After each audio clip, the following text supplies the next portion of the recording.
All right, I got the Lions coming into town. Divisional game, which is really important for us, for our team and our offense. And we got a lot of respect for the Lions. They played, four really hard games against some really good teams. It's a new opponent that we're still learning with a lot of new players. So not much carryover at all from last year. With that, I'll take any questions. Do you see this as like a get-right game to get back on track to head towards a winning record? Yeah, I think it's the next game. We got a lot of them here, 17 in total, and we approach them all the same. And there's a sense of urgency this week for sure because it's the next one, but also because we got to get in the win column. You mentioned all these new coaches. Like, how do you prepare for a team like that where there's not much institution in place, where there's so much change? Are you picking apart what you person did previously, or are you just looking at film from those first few games? Yeah, relying heavily on the film from their first 4 games in the preseason, maybe on some knowledge of the past, playing some of these different coaches in the past. There's certainly a lot to look at, but most importantly, the what they've shown on film the first 4 weeks. What was the situation with Dalvin last week when he came out of the game and then he ends up going back in the fourth quarter? Was that just a matter of like keeping him on a pitch count at that point, or was there something else?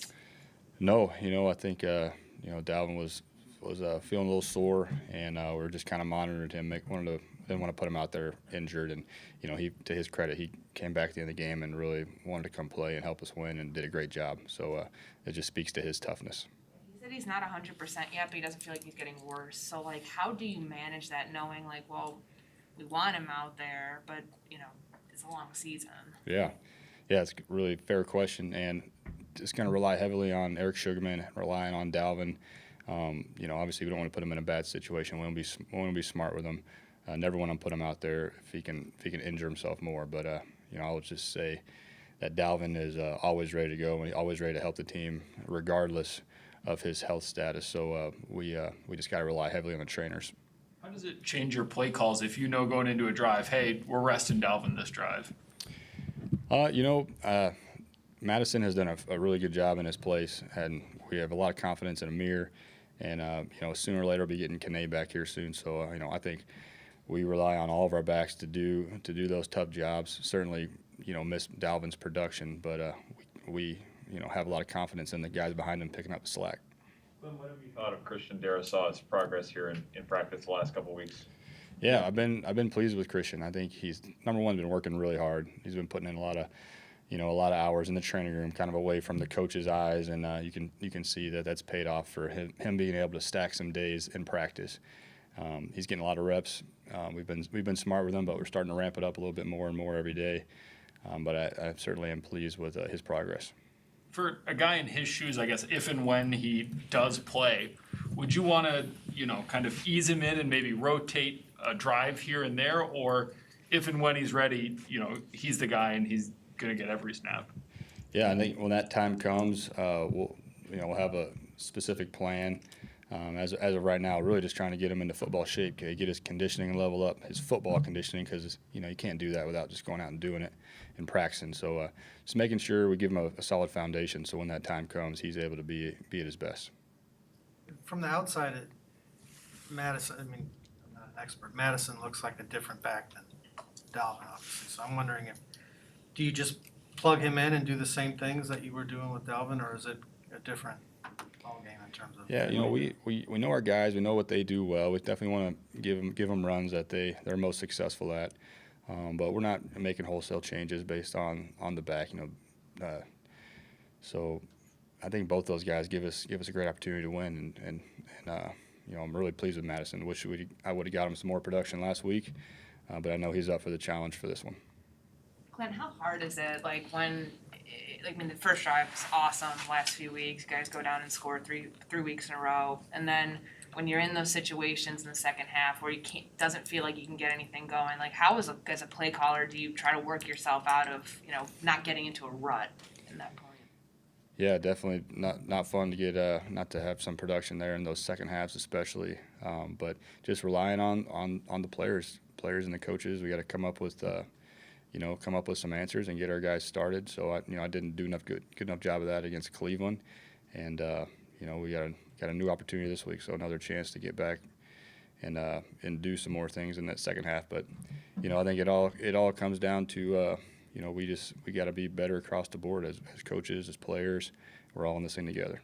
I've never called plays, so I'm just like, from like a dumb question here, but like, how do you not get frustrated in those moments where it's like, man, it's just like everything I'm doing is just might not be working in this, and I know you're relying on the players to carry their stuff out, but for you, when you're going through it, being like choosing between plays, how do you mentally stay in a spot where it's like, okay, on to the next one, I can't let the last one get to me?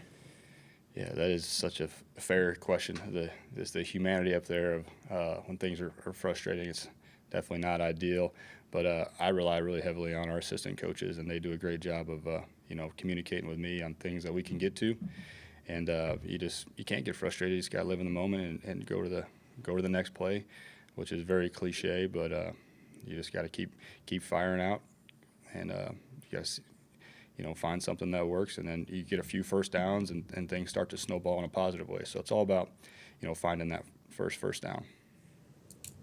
When you take a look at a defensive game plan, when you're constructing an offensive game plan, and it's built around certain personnel like, Kuda and Aquara, and then they're injured, they're not going to be able to play, do you have to anticipate how that defense is going to change, or you just kind of open yourself up to the flexibility that might be impossible?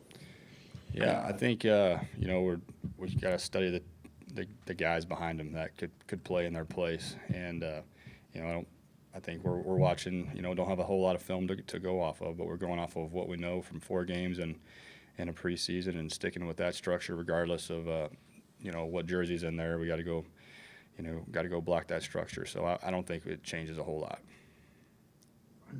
When Justin Jefferson was talking about how he goes home and watches more film with his brother and how he tries to learn from Patrick Peterson, I mean, what have you just noticed about his personality and how much he seems to just enjoy learning everything he can about the game?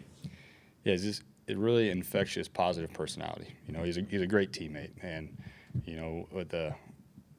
when you're on a team and you just the guys that kind of bring the energy level up, I just have such a great appreciation for them, those type of guys, and he's a leader in the clubhouse there. So he's never had a bad day, always positive, brings the energy level of those around him. So can't say enough good things about him. On top of the fact that he's a hard worker and a heck of a player. So,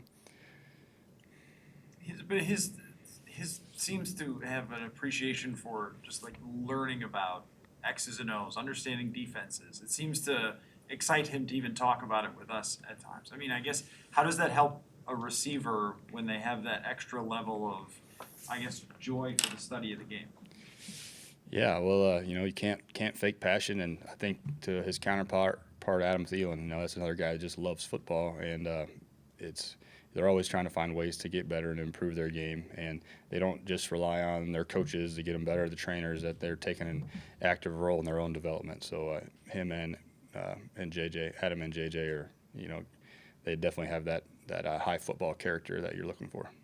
With the Lions switching around some of their fronts, like 3-4, 4-3, like what does that do to pass protection, and just as far as like how you have to approach those changes whenever they may come in a game? Yeah, it makes for a lot more communication at the line of scrimmage, and thankfully we got a lot of that from Coach Zimmer this spring in OTA. So I feel like we have some reps at it, but it does make things a few more unknowns as you approach the line of scrimmage. But that's why Garrett's so valuable. He does a great job of getting us into the right calls.